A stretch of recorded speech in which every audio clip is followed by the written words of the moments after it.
this is the passenger door.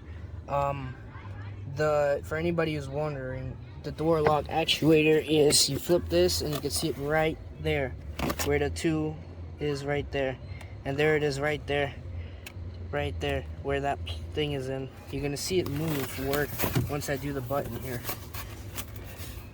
If I can hold this for you guys and do it. Yes, I can. Watch. Unlock, lock, unlock. Works perfectly.